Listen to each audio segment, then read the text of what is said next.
What are some green flags in a relationship?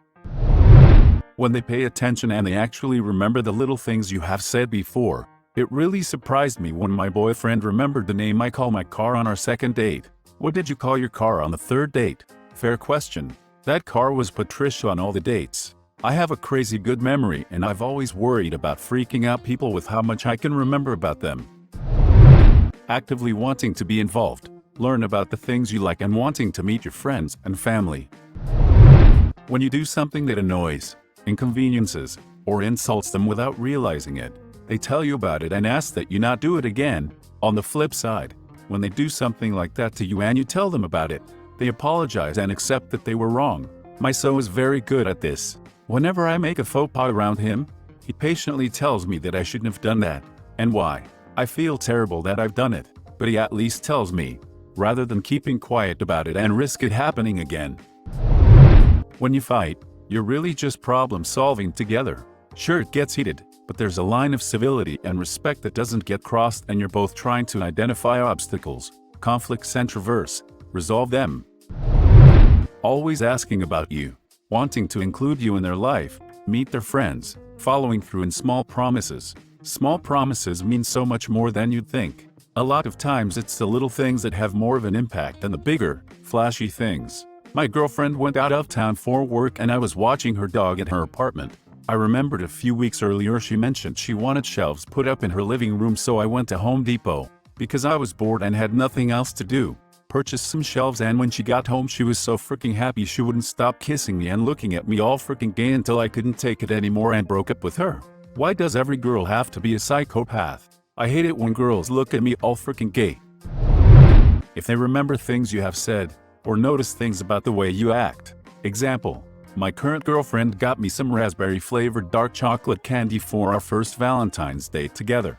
That is my absolute favorite flavor combination when it comes to chocolate, like, with the fancy chocolate or the Ghirardelli squares or whatever, and it had come up maybe 2 or 3 times during our relationship up to that point. But she remembered it. Had been on 2 dates with this gal and got really sick and had to cancel date 3. I was laying on my couch when I got a knock at the door. Homemade soup, tea, and Redbox. She was really awesome. That can go 2 ways though, either really awesome like your case, or super invasive in others. Gotta know your audience when you make a move like that. Good for her in your case. Sounds like she did it right. The homemade soup is what makes the difference. That's some real caring and effort. There. Almost too much caring and effort. It takes a while to make soup from scratch, and this mystery woman seems to have had it on supply with very short notice. I think she may have made the soup ahead of time and then poisoned up, incapacitating him and leaving him vulnerable for her to swoop in with her pre-made soup and save the day, so to speak. This woman sounds like a despicable, terrifying individual. My boyfriend and I can coexist. He never trains me and I can jump in and out of interacting with him through the day. I love my girlfriend. She is so needy that if I'm not touching her at all times she turns into a puppy. It's cute. When we move in together I hope she'll be able to handle my excessive gaming. Talk to her about it.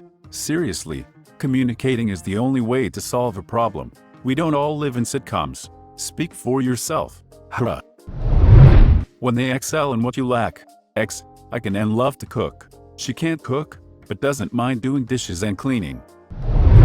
The first time I went over to my wife's house, she started by warning me that her dog was adopted from a shelter and is usually pretty skittish or even aggressive around men for some reason. Dog was in my lap trying to lick me before the sentence was finished. I think that won me lots of points. Similarly, my first time over at this guy's house, his cat is upside down snuggle festing in my lap. Guy is speechless. He later tells me the first time his ex came over, the cat jumped on her back, attacked her. Guy is now husband of 7 years. Smart cat. When I was doing dishes after dinner he came and stood next to me and picked up a dish towel and kept talking. I looked at him and said, "What are you doing?" And he said, "Drying dishes." In my 12 years of marriage my ex had never dried a dish. I honestly had no idea what he was going to do. I make dinner for us almost every night, because I arrive early, but he always does the dishes immediately, since day one. I always say thank you and he will shrew and say you made dinner, and this makes me immensely happy, because he doesn't see doing the dishes as helping me. It's a team effort. Went to a wedding without new boyfriend. Came home very drunk and fell asleep on the floor of the bedroom. Woke up 3 hours later with him right beside me on the floor. He's one hundo. I was dating a girl, and for my birthday she took me to a hotel so we could just pretend any part of our lives didn't exist for the day. That night, she couldn't sleep because the bed messed with her hip. So, she snuck down to the floor. When I woke up and realized where she was, I took the blankets and pillows down to her and slept there too. She thought it was really sweet. I mostly just didn't want her to do what I would have done. Wake up not remembering I was not at home and scream like a child. When you have a relationship difficulty, but you both address it as us against the problem as opposed to me versus you. My grandpa used to say, fight with your spouse, not against them. When you're about to make a joke and they make the same joke seconds before it is out of your mouth, this is a big green one for any kind of relationship. When they say the following and mean it, them, you want to do something this evening? Me? Oh sorry, I have plans with my friends this evening. Them, not a problem. Have a nice time. At the same time, it's also a pretty good sign when you want your soul to come to whatever you're doing with your friends, instead of looking for permission to go without them. I hate the need to bring your soul everywhere. I bring my boyfriend along if one, he's invited, and two, I'm pretty sure he'll have fun without needing me to hang out with him the whole time. Otherwise it's no fun for anyone. My husband falls asleep very quickly. I don't. One night in the early days of our relationship, he was asleep on his back and I was awake on my side, facing towards him.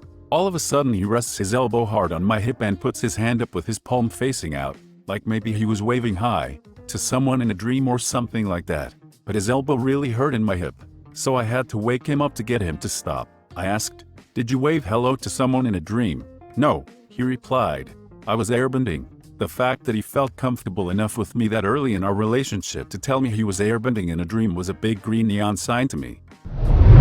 When my so and I were first dating, as in not dating at all, but just playing with the idea, someone tried breaking into my apartment. It wasn't anything major, just hear them doing things to my door and trying to get in. They gave up pretty quickly, but I was a young girl alone at 4 a.m. and someone had just tried to get into my apartment. I tried calling a couple friends, but no answer. So I was like, frick it, I need someone, and I called my then new beau. He answered immediately. It was 4 a.m. and he had to work the next day, but he answered immediately. And he made no complaints. He just sat on the phone with me for an hour, helping me calm down. He even offered to come by. That willingness to be there for me even though it was inconvenient for him was a big contributor to my deciding to date him. The girl I just started dating did the same thing for me last week when my car was broken into while I was out and only had 3 very drunk friends with me. It was 2:30 a.m. and I knew she was exhausted and wanted to fall asleep, but she insisted on staying up until the cops came and I made it home, which was almost 4 a.m. She even sleepily called me sweetheart, which made me feel calmer rather than freak me out. I was leaning towards wanting to date her anyways, but this definitely pushed me even further in that direction. Sweetheart. When my husband left to go run an errand, he called me and said there's someone walking 2 super cute dogs down a road, so I left the garbage can on the curb so you would have an excuse to be outside and maybe you can have a chance to pet them. You are truly living the dream. You should divorce him just so you can marry him all over again. Or renew your vows. Your call.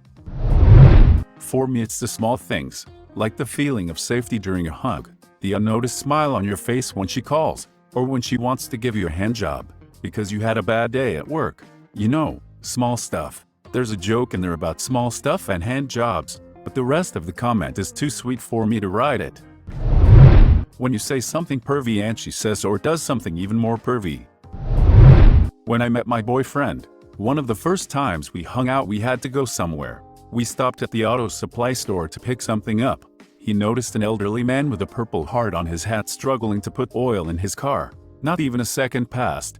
He stepped up, told the man to take a seat in his car, put the oil in, and sat beside him and spoke with him for about 10 minutes. The man then tried to offer money, but my future boyfriend told him he didn't want or need it, and the opportunity to speak with him was enough.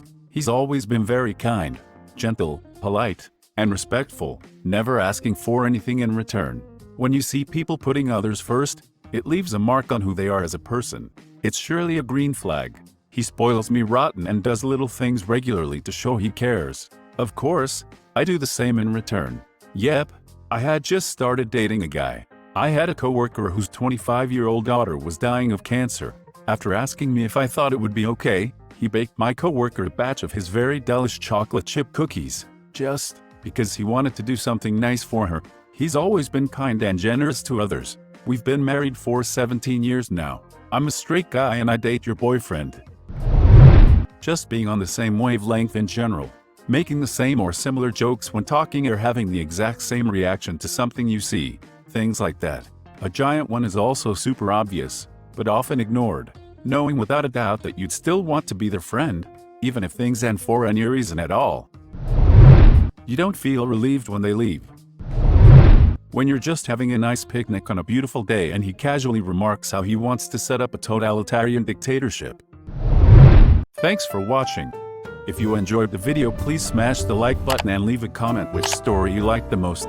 Subscribe and hit the bell notification for updates on our latest videos. And don't forget to check the links in the description box for more awesome content.